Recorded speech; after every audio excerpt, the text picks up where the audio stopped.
Good. The next person I'd like to bring out is a wow. Talk about the grandfather of doctors of Enagic. Anybody read this book, Change Your Water, Change Your Life? How would you like to hear from the author? How would you like a signed copy from the author? We're going to do copies, audio, with the signed copies as well. And we'll have them to be raffling off here tomorrow. So remember, get your raffle tickets because that's a part of the program tomorrow. Without any further ado, let's bring him out, Mr. Dr. Dave Carpenter. Wow, wow, wow, wow. Great to have you on stage. Great to have you with us. Great to have you with us. Great to be here. Thank you very much. Thanks, everybody. It's been great to see so many of you today. Thanks for coming up and saying hi. Thank you, thank you. You know, when Brian asked me if I'd say a few words to you, he specifically asked me if I'd share my original story of when I was first introduced to this water. And some of you may know that story, some of you may not know that story, so I'll try and tell it succinctly, but you're going to hear a little bit of a different ending to it today, perhaps. Because some things have changed.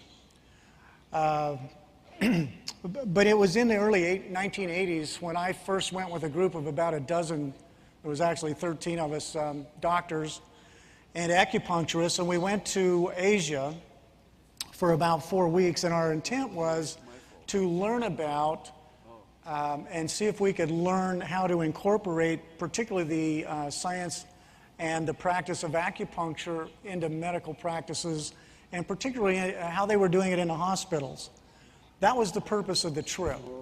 We were all licensed acupuncturists at the time and doctors, and we wanted to see if there was a way we could do something that wasn't being done in the U.S. at that time. And quite honestly, you're seeing the results of that trip today because many hospitals today are using acupuncture as part of their therapies, and that's a wonderful thing, I promise you. And so we learned some of those things on that trip. What I did not anticipate on that trip was learning something about water that would change my life. And again, this was in the 1980s, so just keep that in mind.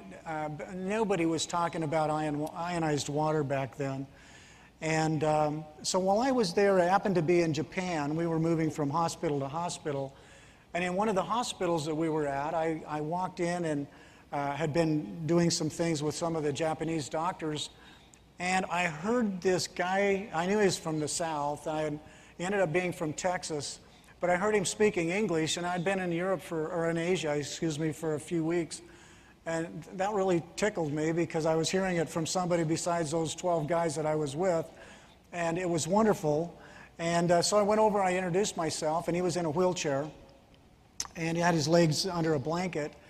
And I asked him why he was there. And he said that he'd been in a horrible accident and that his legs had been injured. And basically, at that point, the doctors here in the States wanted to amputate his legs. And he said, I'm a really active guy. I have been my whole life, and I don't want to give up my legs. I got to say, I don't blame him a bit. Made totally good sense to me. But they were turning gangrene. And when you start seeing the gangrene issue, and it was starting to become a problem, doctors felt like there was no other solution. But somebody had told him that they had a special process they could use. So he went to Japan after being assured that they could most likely save his legs. And actually, in the 10 days or so that we were in that area, I witnessed his legs being saved. And it was a miracle. But I have to tell you, when he first told me about it, he said the doctors, he just met with them, and they were going to treat him with water. And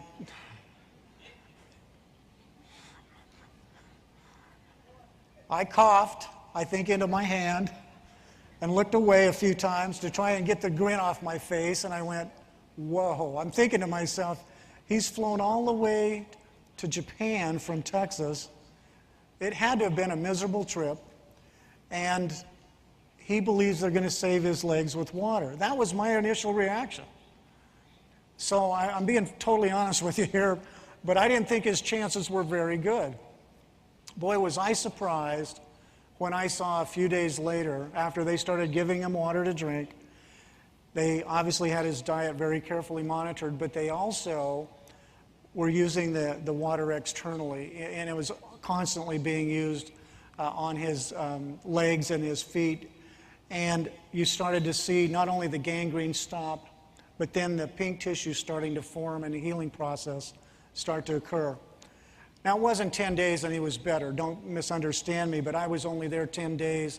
But I saw that the problem had stopped and the healing process had started. And I knew right then there was something to this crazy water they were talking about, and I had to learn more. What intrigues me about that really is this. There were 13 doctors present. We all witnessed the same thing, and only one of us thought it was amazing.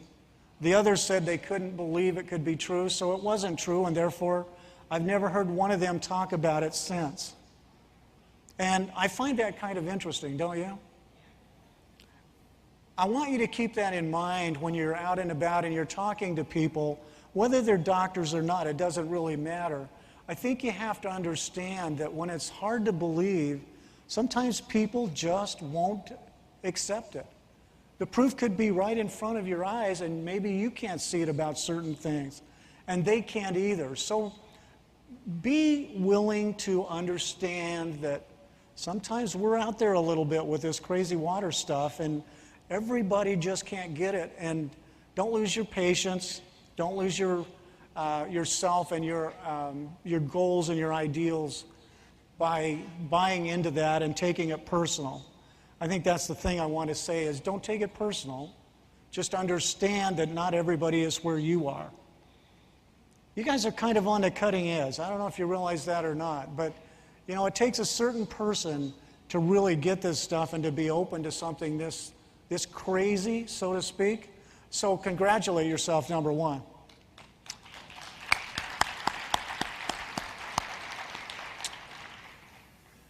The other thing I want to tell you is that crazy Texas friend of mine who I met there and became friends with did get his legs better, did come back to the U.S., and he lived several more years before he died of something completely unrelated.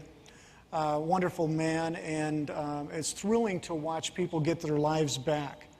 And most of you in this room know that. You've seen those miracles. You've participated, maybe not in something quite that dramatic, but you've had that opportunity. But that's the second thing that I wanted to share with you today and talk about for just a few minutes, and that is I still get, on the average, 1 or 2, sometimes as many as 5 calls every week from people who someone in an Anagic has told that the water is going to be the solution to whatever is wrong with them, and it hasn't been. And then they find me and want to know what's wrong with it, and some of them are even having other issues caused by the water. And we won't go into all of that except to say that we have to understand that water is not the only thing that makes us healthy. And I really want you to understand where I'm coming from, only because we have to do the right thing here. And when we start making people believe that everything that's wrong with them will be healed by Kangen water, we're lying to them. We really, truly are. So we need to help them understand that it's part of the program. It's part of the change they need. And I would call it the foundational thing. Because as we've all learned, we're more water than anything else. But you can drink all the Kangen water in the world, and if you don't sleep, you're still going to be unhealthy. And if you don't believe me, just stay awake for the next week and watch how you feel. Try it. Just don't sleep. Or if you would rather, don't eat. You see, eating is very necessary too. Oh yeah, we can get by for a while. But sooner or later, you have to keep eating. You have to keep getting that nutrition in your body for those cells to work right. And when you quit, problems will occur. You can take poison. You can drink all the water in the world and take poison, and you're still going to die. Do you understand that? So these things are important, and when I talk to my patients, I teach them there are 5 vital foundations to good health. The first one, and I'm not particularly saying these in any order, but the first one to me is always hydration. You've got to be hydrated, and that's where the Kangen water comes into play. And once your body is hydrated, it works better in many, many ways. Then you've got to have proper nutrition. It's got to be good, healthy nutrition. And the science is there.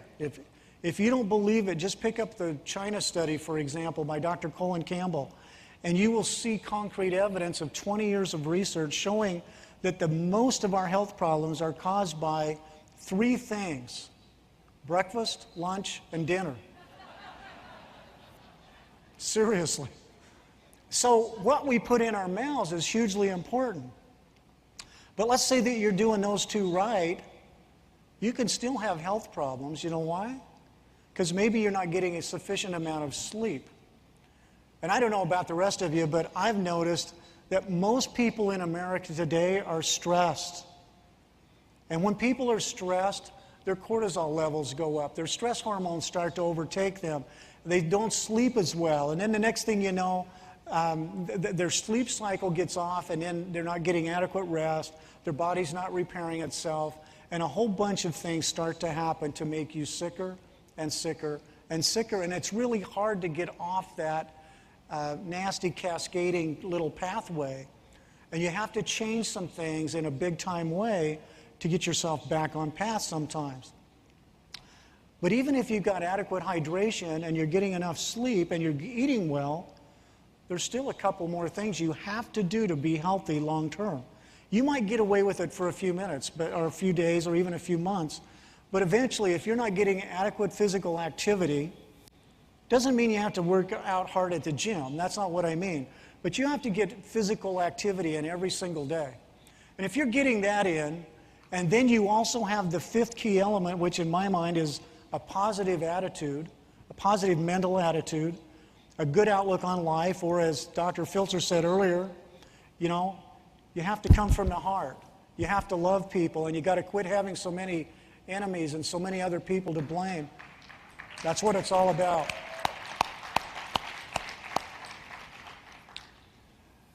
Those 5 things will help you be healthy.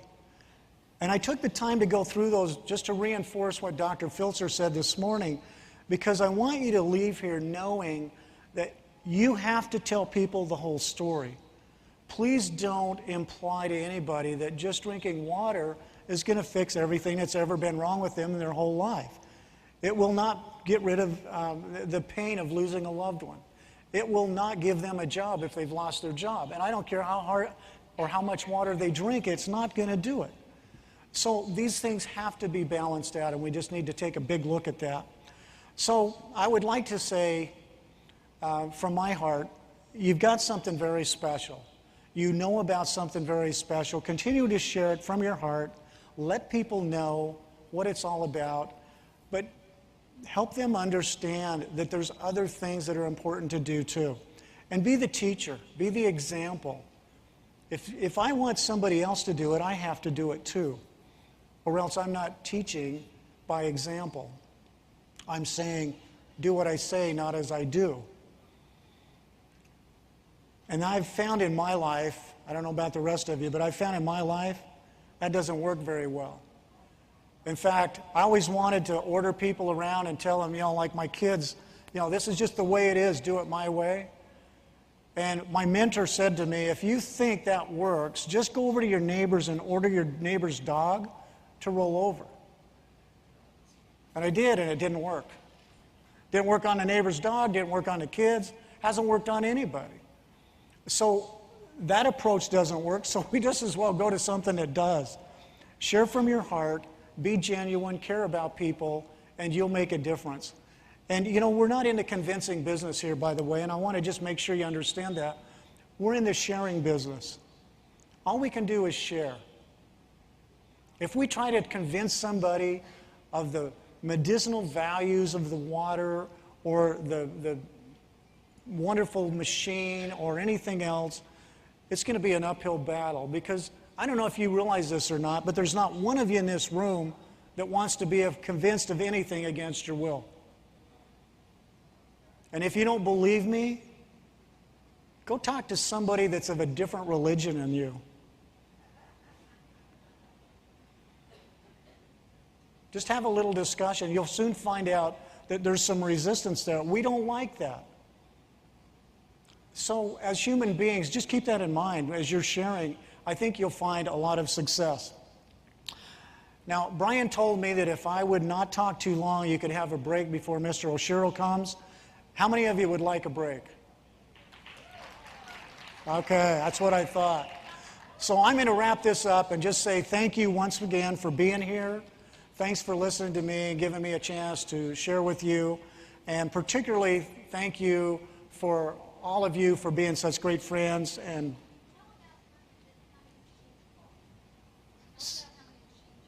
oh, now I got to tell you the machine story. Okay, you got it. One more thing. Sorry, if you want to go to the restroom, go ahead. But there's a little more to this story that I didn't tell you. When I got back from Japan on that original trip back in 1984, I was really excited to share with people about the water because I'd seen a miracle. And not only that, I wanted to start drinking it every day. So I started, well, I went out there and started looking to find a machine. And there wasn't a lot of ionizers in 1984, in case you're wondering. But there was a couple of them that I found, and I looked and I did as much checking as I could, and I bought the first one. And I got it, and I was all excited, and I set it up, and I started drinking the water, and I started sharing it with patients, and I'm telling them how great they're going to feel, and all these things because I knew what it could do, and nobody noticed anything. It's kind of depressing. And I was a little embarrassed, and I thought, well, it must be that this is just a bad machine. So I did a little more research, and I went out and bought the other brand that was out there at the time, and basically same song, different verse. And I was a little more embarrassed because people trust me, and I don't normally put my reputation on the line unless I know I can deliver the goods, if you understand what I'm saying. And I believed I could, but I wasn't. So there was a few years there where I was frustrated, and I tried buying different machines as they came on the market. I learned a lot about ionizers and what they did and how they worked, and I thought I understood it well enough to know that I could pick a good one. But you know what? Even with all that knowledge, I was still buying machines that really weren't producing the results. Oh, once in a while somebody'd say, you know, I think it's helping, Doc, but you know what I knew? They were just getting more water down. But it wasn't doing what I was expecting. So at last count, I think there was about 15 or 16 different brands of machines, and several of those companies kept telling me, well, the newest, latest, and greatest is the one you got to have. So, you know, I had this big sucker sign on my forehead, and I said, I'm looking for Shangri-La, right? So I kept buying them and testing them by drinking the water, and unfortunately, nothing really got me excited until I got a call, was asked to go down. This was in July of 2006, I believe. And I remember Mita and Jeannie Basso and a few of us were actually on the Queen Mary, and I had a chance to drink this water.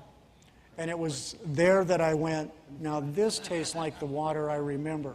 And it has a very distinct taste, not so much taste, but we all know that when you drink Kangen water, you can tell it goes down easier, smoother. Well, that's what I remembered from Japan. So I immediately bought a machine and started sharing that water, and you can read my book if you want to know some of the results, but it was completely different than previously. So that's kind of wrapping up the rest of that story. I have tested a lot of machines since then.